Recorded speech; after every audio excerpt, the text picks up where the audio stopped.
Teruskan. Tangan posisi di mana tadi? Masih di atas kan? Sudah turun belum? Belum. Mau dikemanakan ini tangan? Baik ya. Apakah terus di sini, kan? Apakah terus sini? Atau kemudian kita akan turunkan? Ya, dikemanakan tangannya? Tahu dari mana? Tidak usah mengarang ya. Mengarang hanya ada dalam pelajaran bahasa Indonesia. Baik ya. Dalil. Ya. Baik. Dikemanakan tangannya? Wallahu a'lam. Masya Allah.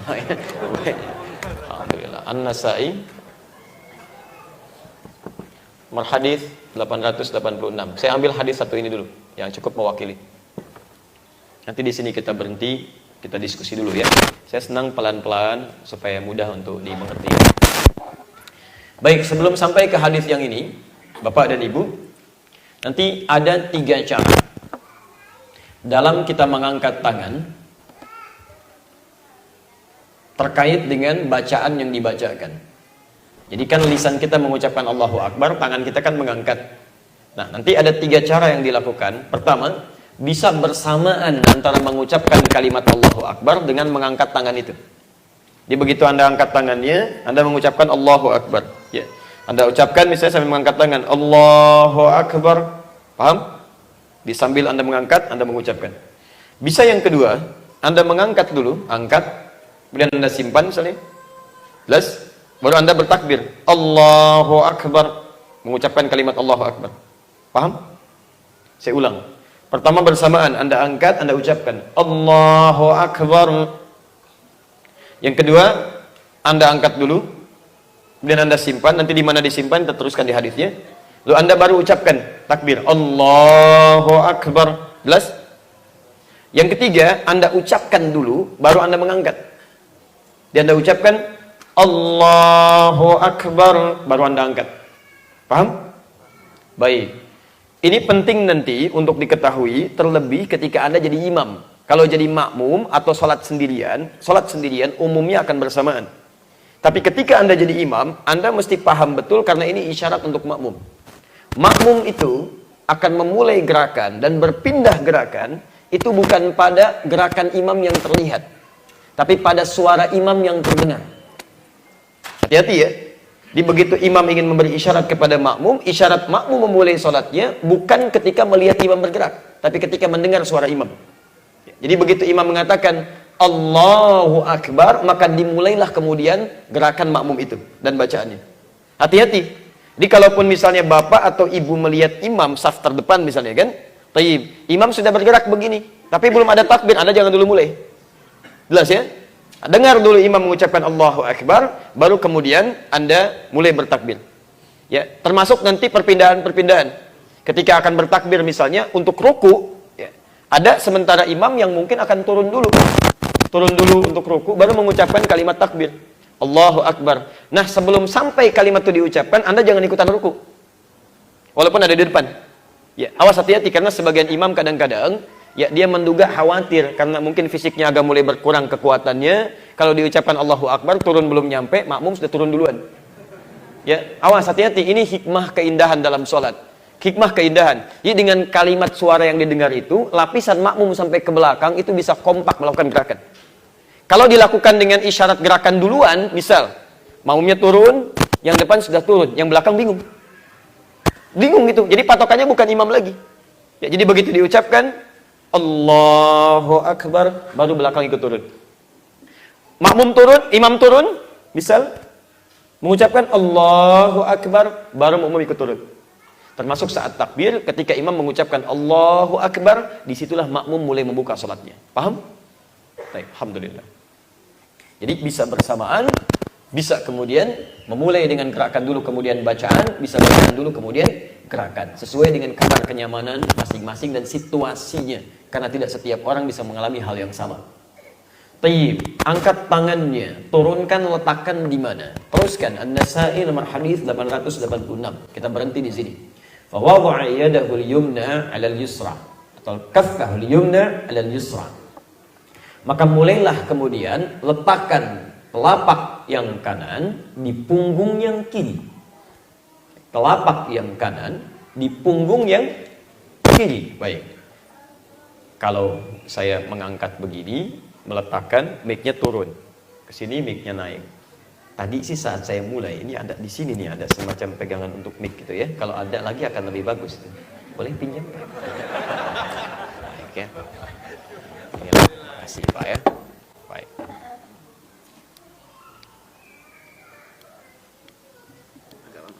Baik. Baik pemirsa, supaya lebih mudah untuk mempraktekkan, jazakallahu khair. Teman-teman perhatikan gambarannya. Wada'a yadahul yumna atau kaffahul yumna, maka letakkanlah ya telapak yang kanan ini di punggung yang kiri. Perhatikan cara meletakkannya, nanti ada beberapa cara. Yang pertama, telapak ketemu punggung langsung begini. Ya, jadi ini telapak ketemu punggung langsung di sini. Paham? Ini belum saya letakkan di tempatnya ya, harus sekedar mencontohkan saja. Di telapak yang kanan, di punggung yang kiri begini. Kedua, cara ini juga bisa pergelangan rusghan ketemu dengan pergelangan di sini. Ya. Tapi langsung ya. Jadi begitu Anda takbir, Allahu Akbar langsung ke sini. Ya. Jadi nggak usah diukur dulu. Allah. Nah, jadi Anda tinggal letakkan secara langsung. Paham? Baik. Kemudian boleh lebih sedikit sa'id sampai sini. Tidak sampai siku. Sa'id itu ini ya. Bagian-bagian ini nih, ini sa'id namanya. Tapi tidak sampai siku, jadi di sini lebih sedikit. Dan Nabi SAW itu melarang kita untuk meletakkan ini seperti bersedekap yang jemari ini sampai di mirfaq, di siku, jadi begini gitu. Awas hati-hati, ini nggak boleh. Bahkan dikiaskan seperti orang sombong kata Nabi. Ya, teman-teman kalau sedang melihat sesuatu, misalnya kan lahan luas, proyek ini, melihatnya kan begini gitu kan. Baik ya, maka yang seperti ini tidak diperkenankan, cukup sampai sini saja. Jelas? Halo, jelas?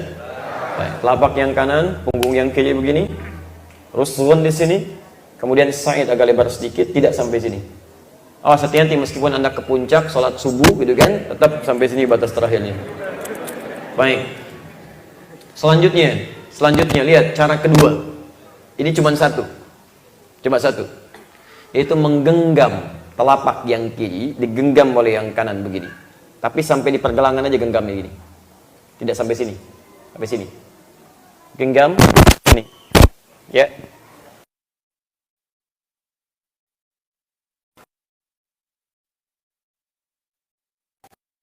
Jadi berpamping ya sini persis. Dan selanjutnya adalah menggenggam seperti ini. Ya. Jelas? Nah, sekarang perhatikan betul, teman-teman semua dan pemirsa di rumah, fokus sebentar. Redaksi dari mengangkat sampai menyimpan atau menggenggam, itu redaksi hadisnya menggunakan huruf fa. Fa itu harfu atfin rabitin baina syai'aini, ya, huruf yang merangkai dua peristiwa dengan cepat, min ghairi hududin, tanpa batas, tanpa sekat. Jadi nggak ada jeda. Ini menunjukkan kalau dalam gerakan, antara gerakan satu ke yang kedua itu berlangsung cepat, tanpa diselingi oleh gerakan lainnya. Ya, di ketika Anda mengangkat, angkat seperti ini misal, sejajar dengan bahu, maka Anda langsung letakkan begini. Ya, tidak perlu diselingi dengan gerakan lain. Karena itu, tidak pernah ditemukan dari hadis-hadis yang paling sahih, yang sampai yang paling palsu sekalipun, gerakan yang lainnya, antara mengangkat sampai menutup ini. Karena saking jelasnya. Ya. Misal, kalau ada sebagian yang cukup misalnya merenungkan terlalu berlebihan, saya nggak enak sama Allah, masa ini kan kiri sesuatu yang kurang baik umumnya, kanan lebih baik, maka dia mencoba misalnya ketika mengangkat, dia menyimpan kanan duluan begini, kiri naik begini, tutup ya, kadang-kadang kaki ikut naik juga begini misalnya.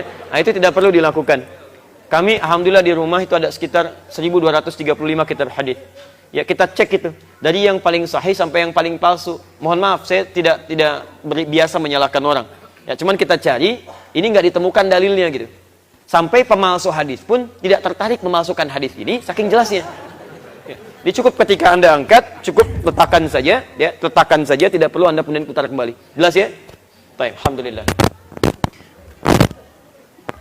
Di mana diletakkan? Halo. Awas, hati-hati. Kalau tahu katakan, kalau tidak tahu katakan apa? Allahu a'lam. Di mana diletakkan? Masya Allah. Baik, kita tanyakan kepada Allah Subhanahu wa taala dan bagaimana Allah mengajarkan pada Rasulnya, Rasul menyampaikan kepada kita. Fawada'a ala sadrihi, fawada'a ala sadrihi, sadrun. Apa artinya sadrun? Dada. Tapi Anda mesti perpanjang lagi ya, karena bahasa syariat itu berbeda. Dada itu ada dua. Ada bagian atas yang dekat ke sini, kerongkongan. Bahkan kadang disebut juga dengan kerongkongan ya, di sini. Sini. Ya. Itu disebut dengan nahrun namanya. Nahrun pakai ha. Nahrun, nahr. Kalau pakai ha besar itu artinya sungai. Kalau ini dada bagian atas yang dekat ke kerongkongan. Kadang-kadang disebut kerongkongan dengan nahrun juga. Jadi ya, dada sini. Ada yang kedua sadrun. Sadrun. Jamaknya sudurun. Kalau sadrun dada bagian tengah yang dimaksud rongganya, rongga di sini. Kata Ibnu Hajar Al-Asqalani, ya ma bainal batni wan nahri. Jadi antara perut dengan bagian atas. Jadi di rongga yang di sini. Kan ada rongga di sini ya? Ada rongga yang tidak terlampau atas juga tidak terlampau bawah. Nah, sekarang perhatikan. Nahrun itu bagian atas. Kalau disebutkan nahrun berarti tempatnya di sini, di atas.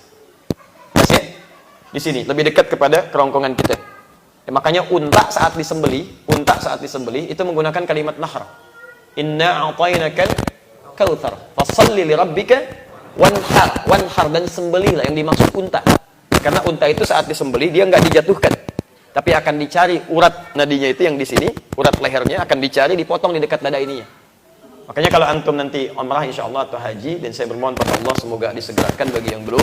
Semoga yang sudah punya kesempatan kembali, nanti main misal ke Hudaybiyah ya, ke Ka'biyah, nanti akan dilihat tuh. Kalau misalnya dia algojonya, jagalnya punya golok yang besar, untanya yang lewat dia tinggal begini aja.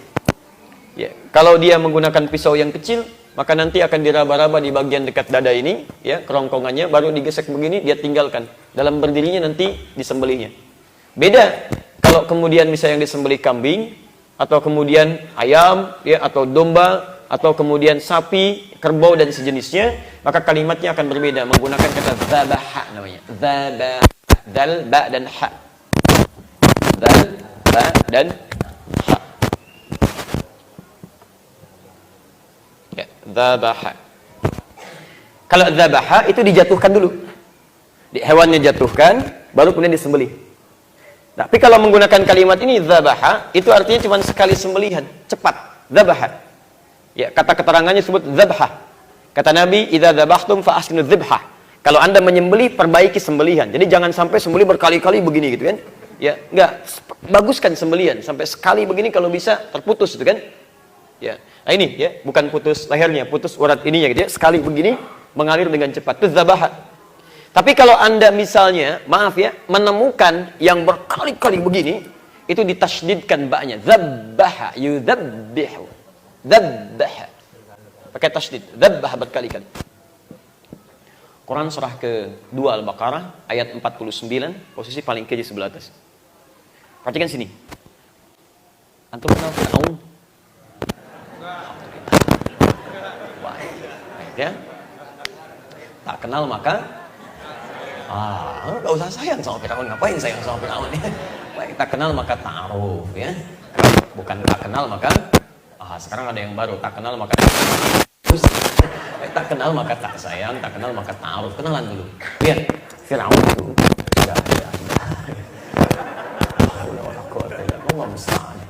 baik, Fir'aun itu di antara kekejaman dia ketika diinfokan bahwa akan datang terlahir seorang bayi yang bisa menghancurkan kemegahan kuasanya, maka dia keluarkan dekret, dampingi setiap ibu yang tengah mengandung, lihat sampai melahirkan. Kalau bayinya perempuan, bebaskan dia. Tapi kalau bayinya laki-laki, eksekusi seketika. Bayi terlahir perempuan, bebas. Tapi kalau lahir laki-laki, seketika dieksekusi di hadapan ibu yang baru melahirkannya. Perhatikan cara mengeksekusinya. Quran surah kedua ayat 49, posisi paling kiri sebelah atas. Wa idh najjaynakum min ali fir'aun yasumunakum su'al 'adzab. Dan ingatlah, pelajarilah ketika kami menyelamatkan kalian, hai umatnya Musa, dari keburukan siksa Fir'aun yang seburuk-buruk siksaan. Di Jadi kalau ada, wah, siksa yang kejam, ini yang paling kejam. Lihat kalimatnya. Yuzabbihuna abna'akum. Menggunakan kata zabaha pakai tasydid. Jadi kalau laki-laki lahir, langsung disembelih. Kalimat menyembelihnya menggunakan kata zabaha pakai tasydid. Jama itu menunjukkan banyak yang disembelih, bukan cuma 1-2. Jadi Fir'aun mengirimkan intelnya tuh, setiap ibu hamil, Pak. Ya. Diikuti, dilihat, itu banyak itu. Begitu dilahirkan laki-laki yuzabbihuna. Kenapa menggunakan kata zabaha? Quran menggunakan dengan satu lafaz. Bukan diambil disembelih, ambil jatuhkan ke bawah. Bukan cuma digorok berkali-kali begini di hadapan ibu yang baru melahirkan. Itulah siksa yang paling kejam yang pernah nampak dalam kehidupan. Kalau perempuan wa yastahyuna nisa'akum, bebas. Ini zabaha. Ya. Jadi penting kita belajar lafaz-lafaz ini supaya saat memahami ini kita paham, oh iya arahnya ke sini. Mengerti kita. Wajar ditenggelamkan itu di laut itu, diabadikan jasadnya untuk menunjukkan bahwa manusia ini seperti ini nih. Yang buruk jangan dilakukan lagi, gitu kan? Nanti ilmu semacam ini ada kitab namanya karangan Ibnu Hilal Al-Askari, Al-Furuq Al-Lughawiyah namanya. Ya, kalau antum ingin dapatkan yang semacam ini namanya Al-Furuq Al-Lughawiyah. Perbedaan antara nahar, sadar, zabaha, ya, nanti ada kitabnya Al-Furuq Al-Lughawiyah. Al-Furuq Al-Lughawiyah. Ya. Karangan Abu Hilal Al-Askari. Kalau ini orang muslim, orang beriman, soleh, hafal Quran, tahu bahasa Arab. Ini bukan orientalis yang ini. Ya. Karena ada karya-karya orientalis betul, dibuat. Mereka buat, mereka bikin, bukan sekedar ingin menampilkan karya, tapi nanti di dalamnya disisipkan racun. Ya. Kemarin ada informasi tentang Wensing. Ya, Wensing yang disebutkan orang Eropa mengarang indeks hadis. Dia orang Belanda sebetulnya. Ya, saya sudah berkenalan dengan kitabnya sejak usia 13-15 tahun. Dan kami menghafalkan kitabnya. Ya, dan dia itu, Wensing ini, itu orang Belanda. Dia membuat indeks hadis namanya Al-Mu'jam Al-Mufahras di Al-Fadul Hadis. Cuman orang ini, dia nggak ngerti bahasa Arab. Nggak paham bahasa Arab dengan baik. Makanya dia nanti meminta orang Mesir untuk membantu menerjemahkan karyanya itu. Itu kami temukan saat saya berusia 13 tahun di perpustakaan Pesantren Darul Arqam, ya di Garut, Muhammadiyah Garut. Itu ada 5 jilid itu besar-besar. Warnanya biru dongker. Ya, termasuk saat saya ke Tripoli masih ada juga karyanya. Ya, dengan jilid yang berbeda. Dia warna hijau, ada 7 jilid di lantai yang kedua, posisi paling ujung tuh, di tingkat yang ketiga, rak paling ujung. Nah, itu dia bikin 5 jilid seperti ini besarnya, Pak. Bu. Ini. Sebesar ini. Ya, nah, maka hati-hati, kadang-kadang tulisan-tulisan yang muncul dari orang luar itu yang memang dikhususkan untuk memberikan racun pada orang-orang Islam. Ini poinnya, bahaya di sini, ya. Nah, teman-teman sekalian, kembalikan nahar sadar. Dalam salat, ketika Nabi menyebutkan letakkan telapak tangan Anda di dada, di terjemahan itu dada, kalimat dadanya menggunakan ini, sadrun, bukan nahrun. Jelas ya? Maka dari itu, sebagian para ulama memandang bahwa ketika akan Anda meletakkan telapak tangan itu, sudah ditutup seperti ini, maka sebagian mengatakan akan lebih baik dan lebih kuat jika posisinya diletakkan di dada yang dimaksudkan di rongga ini. Ya, bukan di atas. Sekalipun indahnya yang menafsirkan di sini tidak harus menyalahkan yang di sini. Jelas ya? Baik, jadi kalau tafsiran lebih tepatnya, kalau saya boleh menyampaikan secara pendalaman di sini, itu lebih tepat Anda menyimpan di rongga di sini, bukan di bagian atas.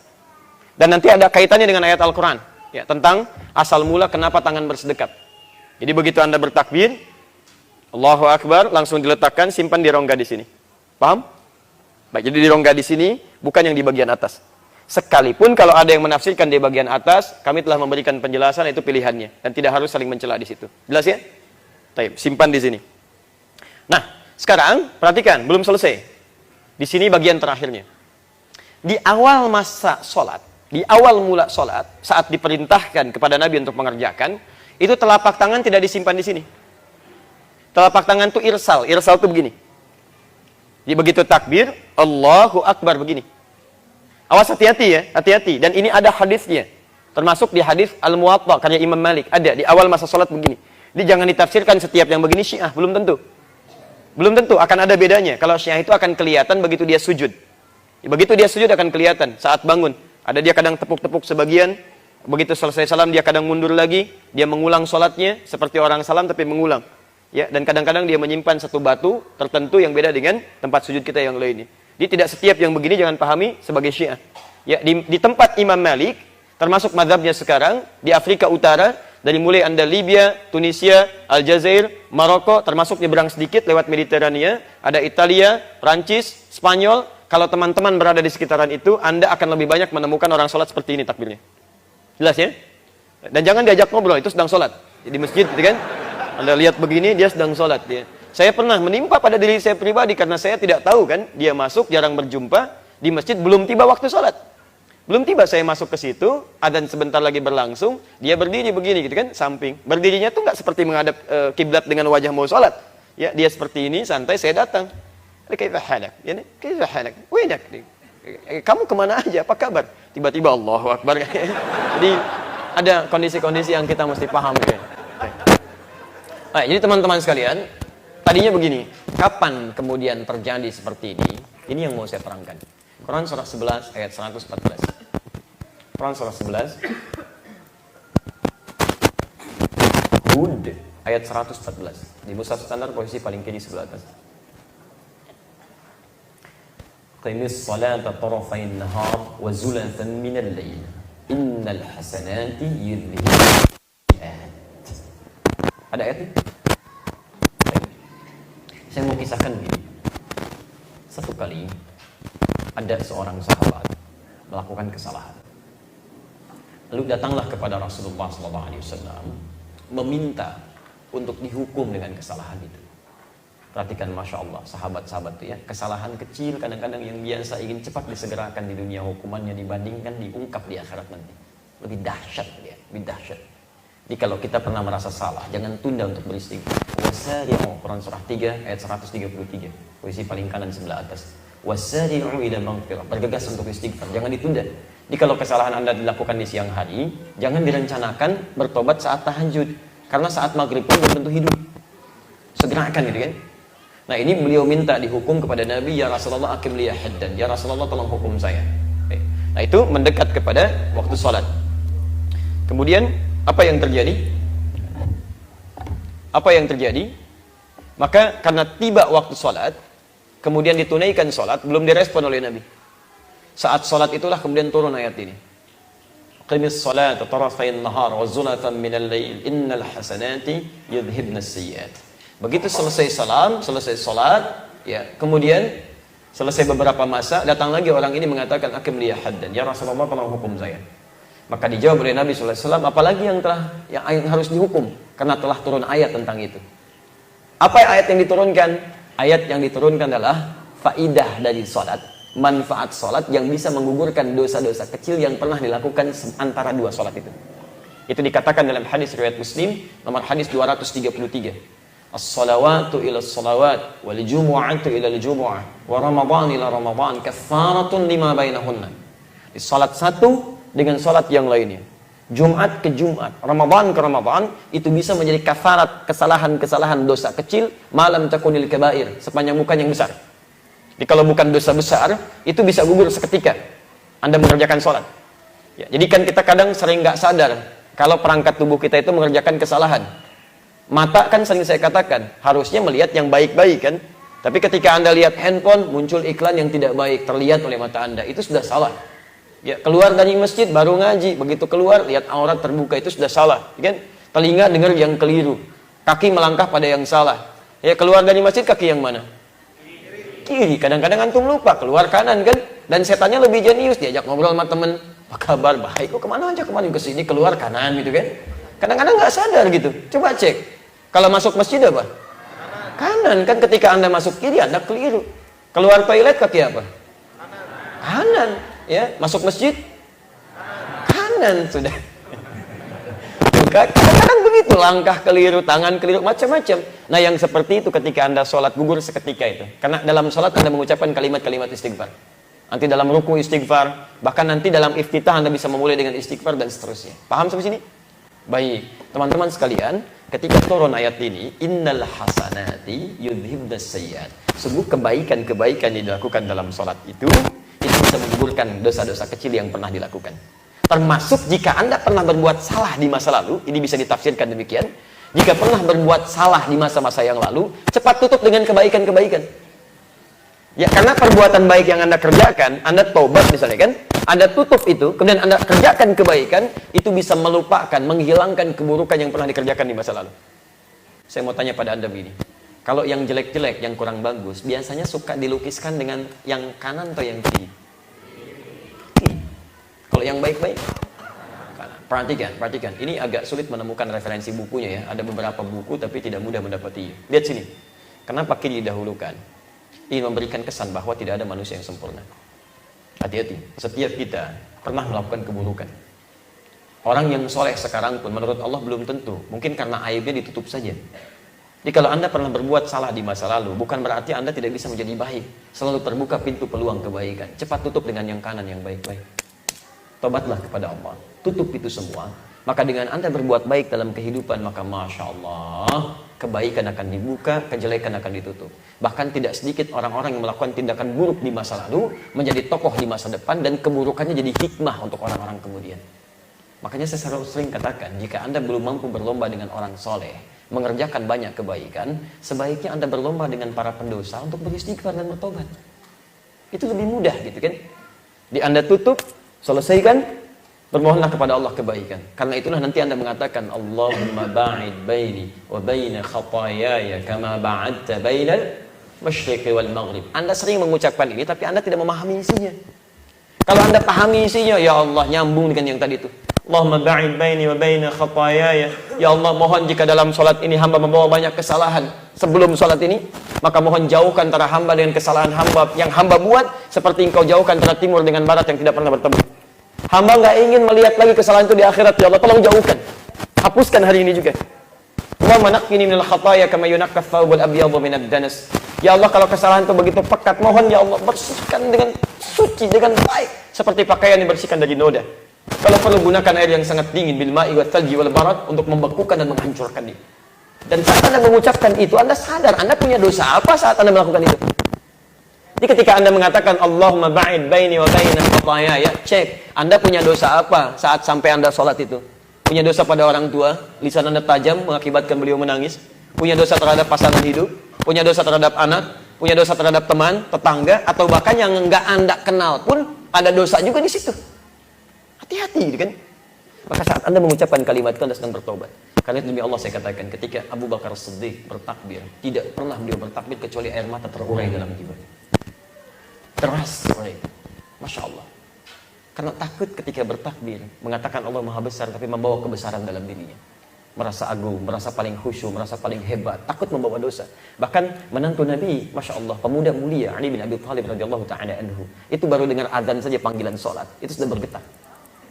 Saya takut ketika mendengar panggilan yang jika terdengar dengan benar oleh gunung-gunung ya, dan bebatuan akan hancur mendengarnya, saking tak sanggupnya menghadap kepada Allah. Ya, sekarang saya dipanggil, makhluk zalim ini dipanggil, katanya. Zalim itu kan banyak salah. Selevel sahabat Nabi, menantu Nabi, menikah dengan putri kesayangan Nabi, surganya tanpa hisab, tingkat paling tinggi, masih merasakan ada kesalahan yang harus diperbaiki. Antum menantu Nabi bukan, ponakan Nabi bukan, nggak pernah menikah dengan putri Nabi, Masya Allah, surga belum jelas, amalan berantakan, hisab menegangkan, masih sibuk melakukan maksiat. Antum sehat. Nah, coba perbaiki diri dulu gitu kan. Ini poinnya. Dan sumber utama keburukan itu sebetulnya bukan pada orang lain, pada diri sendiri. Jadi kalau ada sesuatu respon kita yang buruk pada orang lain, sebetulnya bukan karena orang lain berbuat salah, karena Anda tidak mampu menjaga nafsu Anda. Itulah sering diberikan waswas pada diri kita, tidak mampu menjaga diri kita, kolbu kita. Di mana posisi kolbu ini? Di sodron, dada. Itu yang diincar oleh setan untuk diberikan waswas keburukan. Lihat, qul a'udzu birabbin malikin ilahin min syarril waswasil alladzi yuwaswisu fi sudur. Bukan nahar, sudur. Karena itulah Anda letakkan di sudur. Ini gambaran supaya jaga tuh. Jaga, intinya ada di situ. Jaga kolbu Anda tuh. Jaga kolbu Anda. Kalau kolbu Anda bagus, baik, nafsunya bisa dijaga. Karena nafsu ini yang mengarahkan Anda pada keburukan. Quran surah 12:53, posisi paling tinggi sebelah atas. Wa ma ubarri'u nafsi innan nafsa la'ammaratun bis-su. Saya nggak bisa menganggap diri saya suci karena ada nafsu, dan kecenderungan nafsu itu mengarahkan pada yang buruk. Makanya Anda jaga jangan sampai muncul respon dari nafsu. Anda duduk begini, ada orang lewat, nggak nyapa Anda marah. Sebetulnya marahnya Anda itu bukan karena dia nggak nyapa, karena Anda tidak bisa menjaga amarah Anda. Itu aja. Kalau baik-baik Anda berpikir bisa menjaga itu dengan positive thinking misalnya, mungkin Anda bisa menyimpulkan, oh, mungkin dia nggak nyapa karena sakit gigi, atau buru-buru, atau sebenarnya sederhana, nggak nyapa, Anda yang sapa. Beres, dia lewat nggak nyapa, Anda sapa, selesai. Assalamualaikum Pak Haji. Assalamualaikum, apa kabar? Baik. Kok buru-buru amat? Si Amat aja nggak buru-buru. Misal gitu kan, itu si Amat, saya ada kepentingan. Selesai masalah. Dituntas gitu kan. Jelas. Kenapa saya bersemangat begini? Baik, jadi teman-teman sekalian, itulah diantaranya meletakkan tangan, di mana posisinya, apa yang harus dilakukan, dan sampai selama ini ada sholat, di mana keadaan kita dengan mengamalkan itu semua. Jangan-jangan kita nggak paham dengan apa yang kita lakukan. Baik, nah sampai sini dulu materi kita, pembahasan hari ini. Kita baru sampai meletakkan tangan di dada atau di sodun dengan segala maknanya. Baik, sudah selesai sholatnya? Baru dimulai, baik ya. Baik, setelah itu kita melakukan apa? Halo? Setelah itu apa yang kita lakukan? Kita akan berjumpa di pertemuan berikutnya untuk menjelaskan itu semua insya Allah.